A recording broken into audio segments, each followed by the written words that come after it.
빠르게 두 번째 기사로 넘어가 보도록 하겠습니다. 두 번째 기사도 역시나 마찬가지로 뭐 관련된 뉴스를 가지고 오셨을 것 같은데 사실 삼전 SK하이닉스 쪽으로 최근에 투심이 워낙 안 좋다 보니 뭐 관련된 뉴스가 약간 좀 묻히고 있는 상황입니다. 두 번째 뉴스는 어디서 가지고 오셨을까요?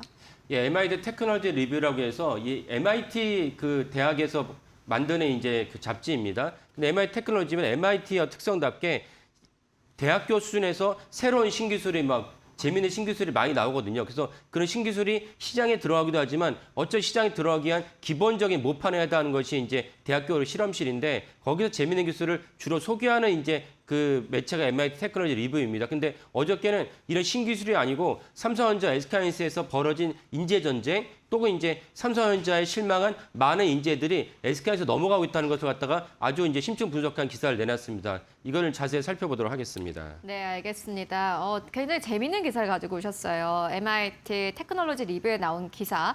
삼전의 반도체 인력이 SK하이닉스로 이동하고 있다. 이제는 인재 경쟁이다라는 제목의 기사를 가지고 오셨습니다.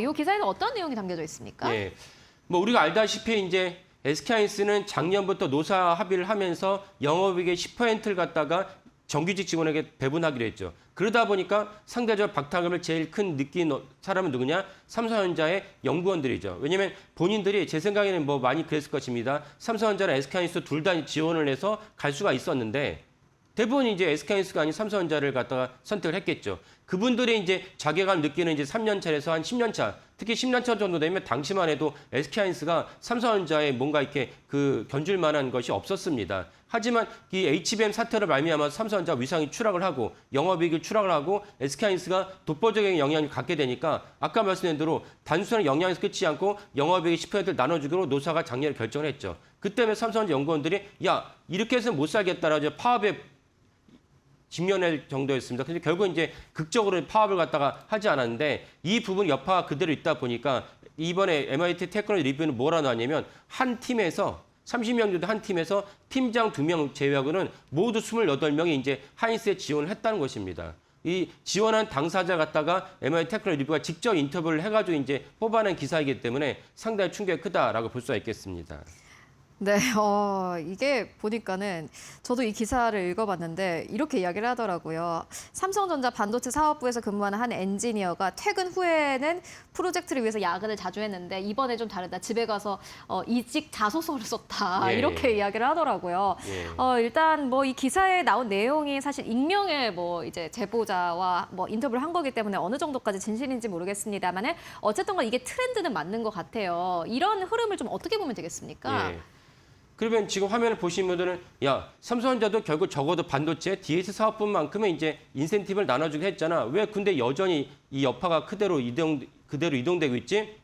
라고 의문을 다실 수 있는데 삼성전자는 인센티브를 나눠주긴 했지만 인센티브의 대부분이 사실은 주식으로 그것도 3년을 나눠서 주기로 했습니다. 이거하고 하이닉스는 인센티브의 대부분을 바로 그다음에 결산이 끝나면 그다음에 바로 현금을 지급을 하고 됐으니까 당연히 받는 사람 입장에서는 어느 것이 더 흥이 나고 기분이 좋겠습니까? SK하이닉스 쪽이죠. 그러다 보니까 삼성전자에서 SK하이닉스로 이동하려 하는 이동의 그 흐름이 여전히 멈추지 않고 있다라고 볼 수가 있고 두 번째는 아까 말씀드린 대로 일단 이제 위세가 2등 기업이었던 하이닉스가 더 많은 영업이익을 나눠주는 것에 대해서 삼성전자가 선제적으로 반응하지 못했습니다. 삼성전자 경영진이 선제적으로 대응을 하면서 야 우리도 이러다 큰일 나겠다. 사실은 이제 인사팀에서 하루 이틀도 아니고 많은 어떤 정규직 직원이 연구원이 빠져나와서 SK하이닉스로 이동하면서 알고 있으면 선제적으로 노조에서 파업을 불사를 갖다 얘기하기 전부터 이 문제를 다뤘어야 되는데 삼성그룹은 아니 우리는 이상 못 줘. 라고 이제 딱 못 박는 바람에 사실 연구원들 대부분 입장에서는 이 회사는 이제 아니다. 라는 어떤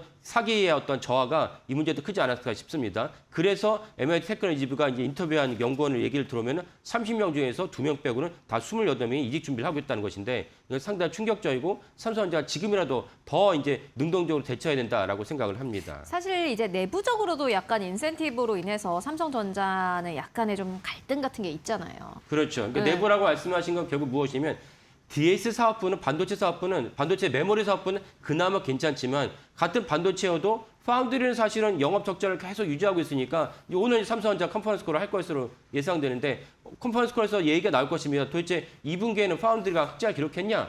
뭐 제가 한번 다룬 적이 있지만 증권가에서는 그렇지 않다고 보고 있습니다. 그러면 흑자가 아닌데 어떻게 인센티브를 나눌 수 있겠습니까? 그런 면에서 사실 사업부 내에서 갈등이 있고 반도체 말고 이제 모바일 사업부도 있고 가전 사업부인데 여기는 완전 언관생심입니다. 그러다 보니까 사업부 내에서 이런 갈등이 있고 그 메모리 사업부의 디램 사업부의 평직원이 3년차 평직원이 파운드리아 10년차 그 과장급한테 거기에 하대를 한다는 것이 그 나오고 있습니다. 왜? 내가 더 연봉을 더 많이 받는데 당신은 그보다 못하니까 이런 것들에 대한 갈등이 계속 지속되고 있는데 그 가장 근본적으로는 사실은 사업부별로 분사를 해서 아예 근본적으로 인센티브 논란을 갖다가 원천적 해소하는 게 낫다라고 생각을 하지만 그 삼성전자 임원도 그렇지 않다는 것이죠. 왜? 아니 사업부별로 너무 얽히고 설켜가지고 이걸 분사하기가 어렵다고 그 반응을 보이고 있는데 제가 볼 때 전형적으로 갖다 바꾸지 않으면 이 갈등이 계속 증폭이 되고 그다음 또 하나 아까 말씀드린 하이닉스로 이직하는 것이 멈출 수 없다라고 이제 저는 여겨집니다. 네, 그리고 이게 보니까는 법원이 이제 이 어떤 결정을 내렸다라는 부분이 이 기사에 나오더라고요. 이게 무슨 내용입니까? 예. 그러니까 사실은 인센티브 때문에 SK하이닉스랑 삼성전자 연구원 이직에 대해서 일반인들은 알고 계셨지만 사실 그 전부터 사실은 SK하이닉스 삼성전자에서 SK하이닉스 이동이 빈번했습니다. 왜 이동을 하느냐? 얘기를 하다 보니까 똑같은 일인데 내가 그 과장인데 이동을 하면 차장으로 준다 그러고 하이닉스에서 삼성전자 이동도 했습니다. 그럼 차장에서 부장을 준다고 그러니까 당연히 이직을 했죠. 이직이 빈번하겠는데 이번에 목견 삼성전자가 법원에다가 가처분을 갖다가 요구를 했어요.